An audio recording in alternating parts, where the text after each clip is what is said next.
Now we're ready to continue our exploration of imperfect competition markets for the case of an oligopoly.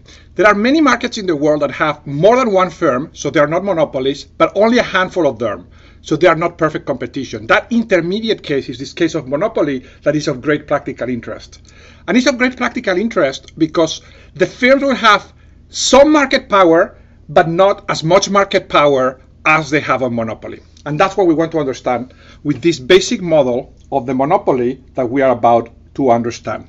So let's assume that there are two firms to look at the simplest case of the monopoly model, then we will complicate it.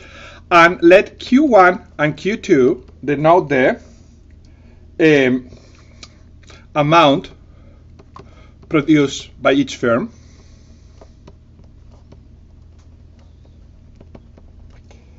And let Ci of Qi be the cost functions, and assume that there are no fixed costs or semi-fixed costs, to keep it simple. Now, the key assumption of the model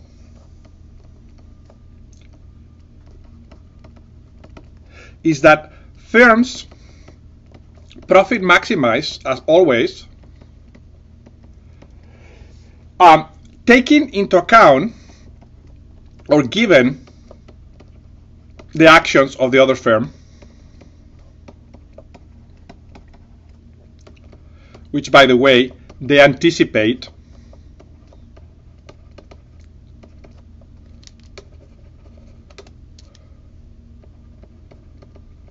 correctly.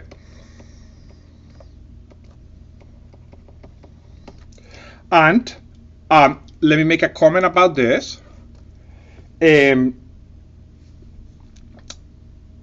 This notion that they anticipate correctly is sometimes called rational expectations, or is an instance of rational expectations, which means that in equilibrium people know, the actors know correctly what others are going to do. One important aspect of the monopoly model that is good getting intuition, clear intuition from the beginning, is that the choice that every firm faces involves some important strategic considerations. And by strategic considerations, I mean that the best action for a firm is going to depend on what the other firm does. And the key reason why that is the case is because the demand faced by one of the firms, let's say by firm I, depends on the choice of the other firm,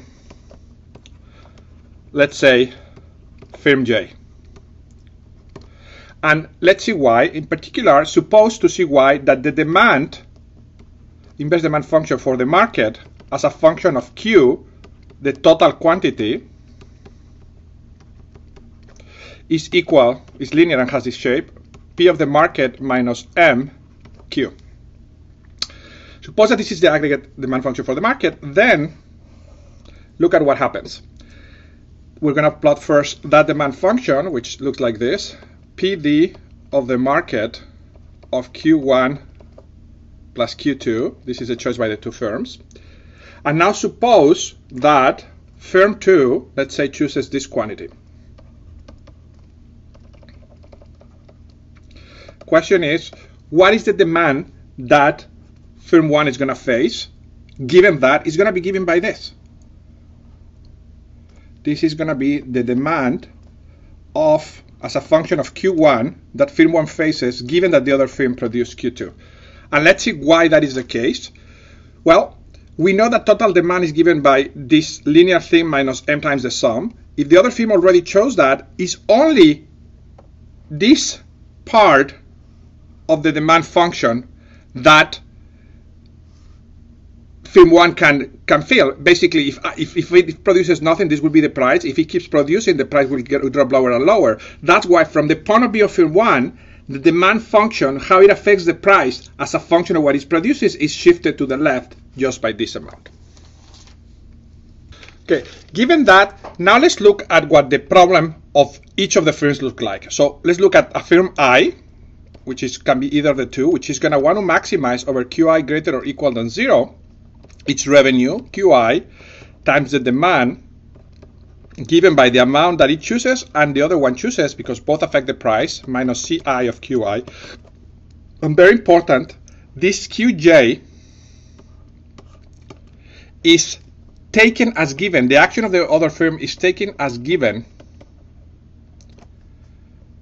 by the equilibrium choice of the other firm. Let me emphasize what I mean by that. When firm I is solving its problem, it assumes that it knows exactly what firm J is going to do, and it takes it as a constant in the maximization problem. So what are the first order conditions for this problem? Which by the way are also going to be sufficient, is going to be taking the derivatives Qi times the derivative of PD with respect to Qi plus PD equals to the marginal cost for firm I. And notice, recall that this shape you have seen before of this equation, this is the marginal revenue with respect to Qi given Qj. Now, depending on the details of the function, it's going to have a unique solution, and let's call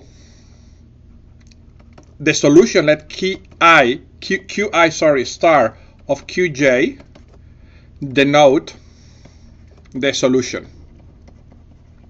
So this is going to tell you what the best response for firm I is to any choice by Qj. And let me plot for you what this looks like. So if I have the aggregate demand for the market, let's suppose as before that firm to choose here, let's say Q2, so that the demand function for firm 1 becomes this. Notice that from this intuitively, then what remains is a problem that looks like the monopoly problem, just given with the shifted demand. So what we do is we plot the marginal revenue curve as a function, sorry, this is Qi and Qj, I made a typo here, of Qi as a function of Qj,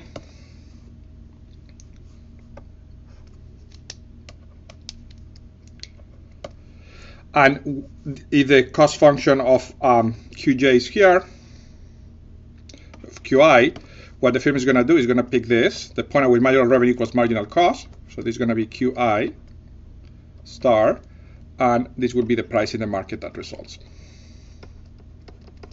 Okay. So the key idea that you need to remember is that it looks like the monopoly problem, but the demand has shifted because of the choice by the other firm.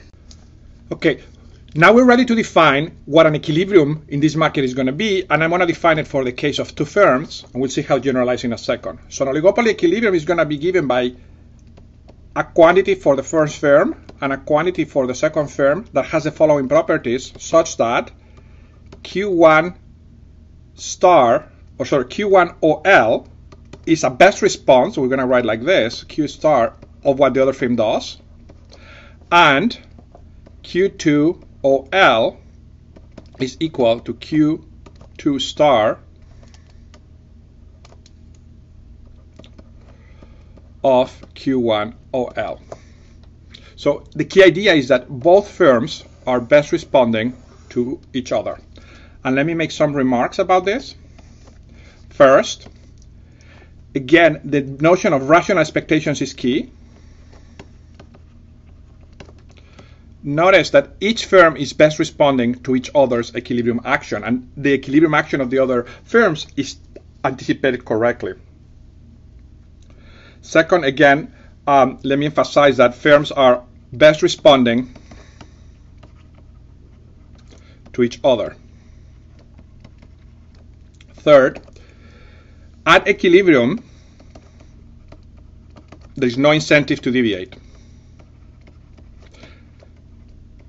What I mean by that is that the two quantities that are being predicted by the equilibrium are an equilibrium because given what the other person is doing, no one wants to deviate because they are best responding to each other. And fourth is that this equilibrium concept generalizes to more than two firms. And the key idea of how it generalizes is that you best respond to the actions of all other firms. So for example, if there were 3 firms, the equilibrium level for firm 1 will be the best response to the choices of firms 2 and 3, etc.